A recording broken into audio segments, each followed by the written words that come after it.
네, 안녕하십니까. 오늘은 중학교 2학년 아이들의 확률을 갖고 왔습니다.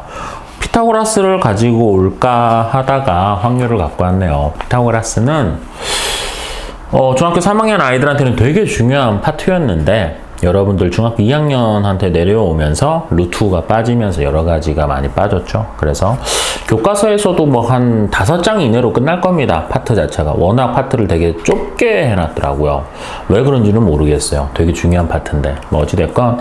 그래서 피타고라스 문제를 좀 더 가지고 올까 하다가 아니다. 피타고라스야. 나중에 시험 때 들어갔을 때 이제 시험 범위에 들어가는 문제 풀이를 해줄 때 그때 해도 충분하지 않을까라고 생각을 해서 오늘은 바로 다음 파트에 나와 있는 확률 파트로 갖고 왔습니다. 경우의 수 파트를 갖고 왔고요. 경우의 수를 파트를 하고 나시면 이제 확률을 하게 되죠. 경우의 수와 확률은 어차피 같은 파트니까 하시면 될 것 같고요. 이제 곧 수능이 며칠 앞으로 다가와서 선생님이 좀 바쁘기도 하고 기분도 조금 싱숭생숭합니다. 자, 날씨도 많이 추워졌네요. 다들 감기 조심하시고 공부 열심히 하시기 바랍니다. 오늘은 수업을 조금 빠르게 끝내도록 하겠습니다. 자, 2명의 자녀를 둔 부부가 한 줄로 서서요. 가족 사진을 찍겠습니다. 부부가 서로 이웃하는 경우의 수를 구하십시오. 라고 되겠죠?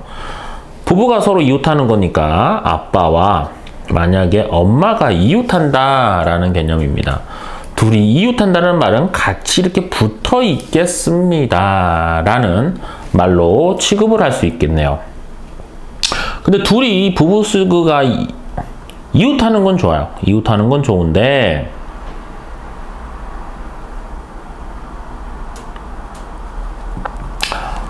이 자녀 둘이 이제 서야 된단 말이에요. 그러니 뭐 아들이라고 할까요? 딸이라고 할까요? 그냥 자녀 둘이 있는데 그 둘을 이렇게 서서 같이 가족 사진을 좀 찍을게요.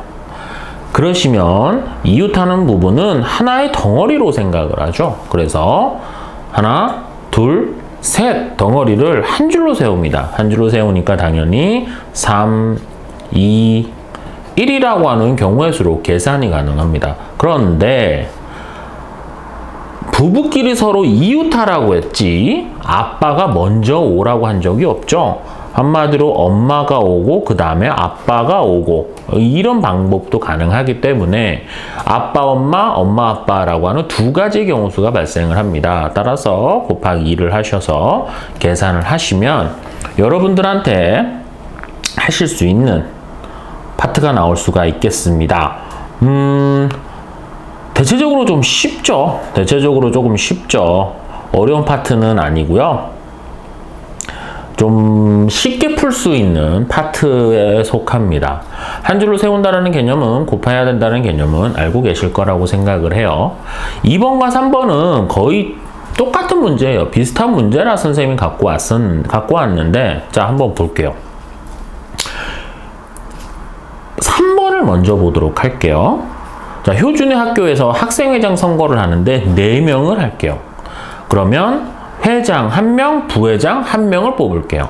자, 그러면 4명의 후보 중에서 회장을 1명 뽑을게요. 그러면 회장이 1번에서부터 1번, 2번, 3번, 4번의 학생이 있다고 쳐보자고요. 회장이 될 수 있는 아이는 1번도 될 수 있고 2번, 3번, 4번도 될 수 있으니까 총 4가지의 경우수가 나옵니다. 그러면 1번에서부터 4번까지는 4번이라고 할게요. 4번이 회장이 돼버렸어요. 그럼 이번엔 부회장은 1번, 2번, 3번 중에서 되겠죠. 1번이 될 수 있고 2번이 될 수 있고 3번이 될 수 있죠. 자, 따라서 3명이 경우의 수가 나올 수가 있습니다. 동시에 일어나고 연달아 일어나면 곱해야 되는 게 경우의 수의 가장 기본이죠. 따라서 12가지의 경우의 수가 발생을 합니다. 그런데 생각을 해보시면 만약에 회장이 4번의 아이가 됐고 부회장이 1번의 아이가 됐어요.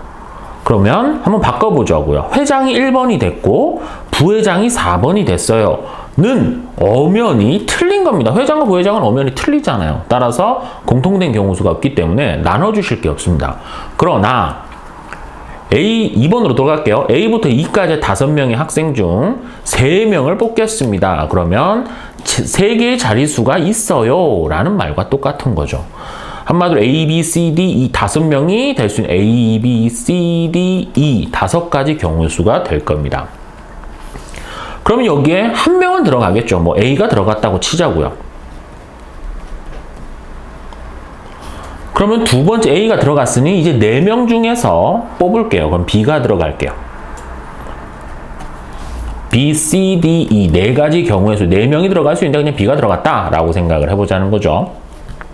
이번에는 이 부분에서는 이제 B가 들어갔으니까 C, D, E라고 하는 3명의 경우의 수가 들어갈 수 있습니다. 그래서 3가지의 경우의 수가 있어요. 뭐 C가 들어갔다고 쳐보자고요. 뭐 연달아 일어나고 동시에 일어나는 경우의 수는 곱해야 된다라는 게 베이스인데 잘 생각을 한번 해보자고요. 대표 3명입니다. 한마디로 다 똑같다 이거죠.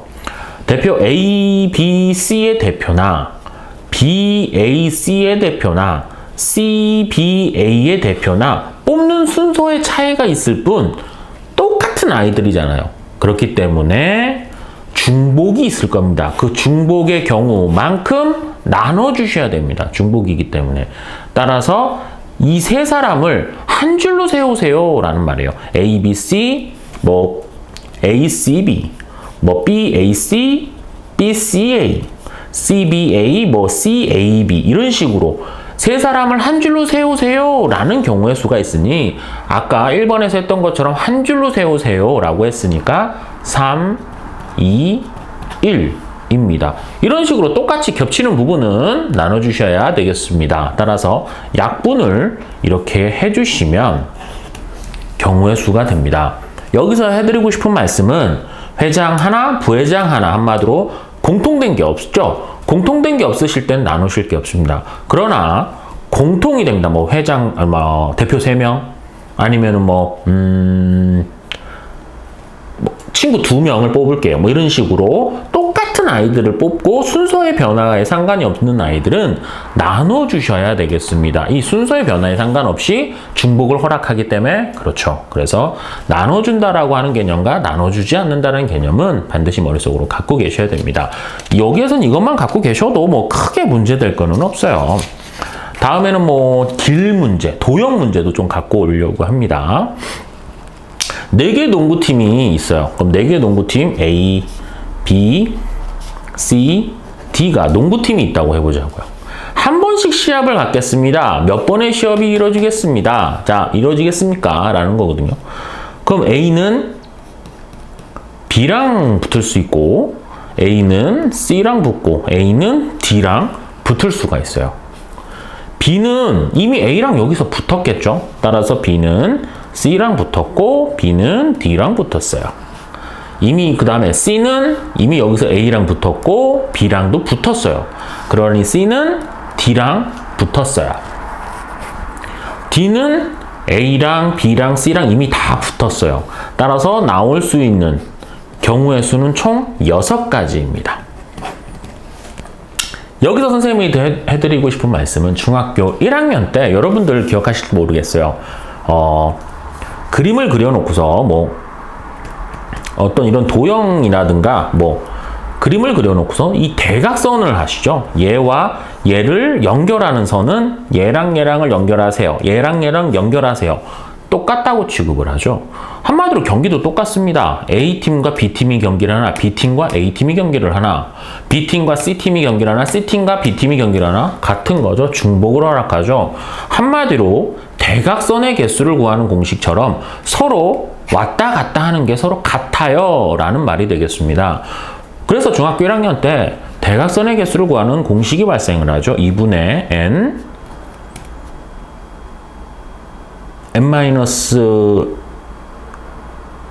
n-1인가요? n-2인가요? n-1인가요? n-2인가요? 갑자기 헷갈리네요. n-1이죠. 순간 당황했어요. n-1일 겁니다. 자, 대각선의 총개수를 구하는 공식이 바로 이거죠. 따라서 4개의 팀이니까 n에다가 4를 집어넣죠.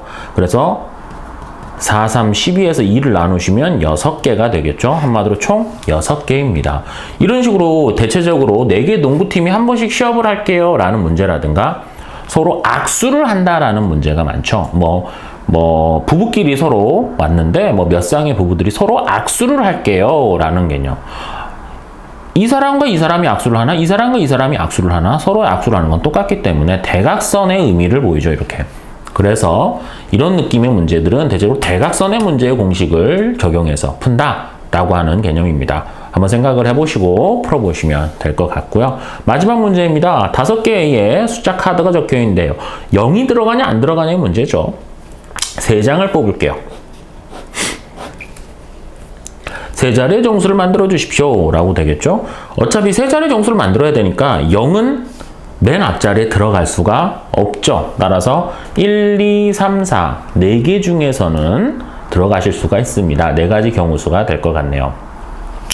1이 들어갔다고 쳐볼까요? 그럼 0, 2, 3, 4 라고 하는 4가지 숫자가 10의 자리에 들어가실 수 있으십니다. 여긴 0이 들어갔다고 해보자고요. 또 그러면은 2, 3, 4라고 하는 3개의 숫자가 1의 자리에 들어갈 수 있으니 경우의 수는 3개입니다. 숫자는 동시에 만들어야 되고 연달아서 일어나기 때문에 당연히 곱하셔야 되겠습니다. 이런 정도의 뉘앙스의 계산을 하실 수 있으실 것 같네요. 자, 대체적으로 이런 뉘앙스의 문제들은 충분히 여러분들이 하실 수 있고요. 너무나 쉽다라고 표현하시는 게 맞지 않을까요? 좀 더 여러분들이 조금 헷갈리는 뉘앙스가 있는데 그런 뉘앙스의 문제는 다음에 갖고 와서 여러분들하고 한번 해보도록 하겠습니다. 저는 영상을 10분에서 20분 이내로 끊으려고 합니다. 너무 많이 풀면 아이들이 집중력이 좀 흐트러지기 때문에 그래요. 그러다 보니까 문제 양은 한 4개에서 5개에서 항상 고정을 시키는 편이고요. 또 자막을 좀 넣으려고 계속 준비는 하고는 있네요. 내 생각처럼 쉽지는 않아서 계속 이런 느낌으로 하고는 있고요. 어차피 여러분들 문제를 푸는 부분은 계속 문제를 보시고 내가 선생님이 어떻게 푸는구나 라는 거를 보시면 되는 거라서 우선적으로는 지금 이런 식으로 하고 있습니다. 이제 곧 수능이 지나고 나면 중학교 2학년 분들은 기말고사를 보도록 하네요. 자, 어떠십니까? 자, 수능이 코앞으로 오기 때문에 중학교 2학년 분들은 기말고사가 곧 올 거라는 생각을 잘 안 하시게 되는데요. 금방 옵니다. 어떠시냐는 이 질문은 아직 여러분들이 무슨 의미인지는 받아들이지를 못하실 것 같아요. 시간이 좀 지나야지 아시게 되지 않을까라고 생각합니다. 쓸데없는 얘기 했고요. 자, 오늘 수업은 여기서 마치도록 하겠습니다. 이 땅 12,000 스포자들이 힘을 내는 그날까지 화이팅 하도록 하죠. 오늘 수업 여기서 마치도록 하겠습니다. 고생하셨습니다.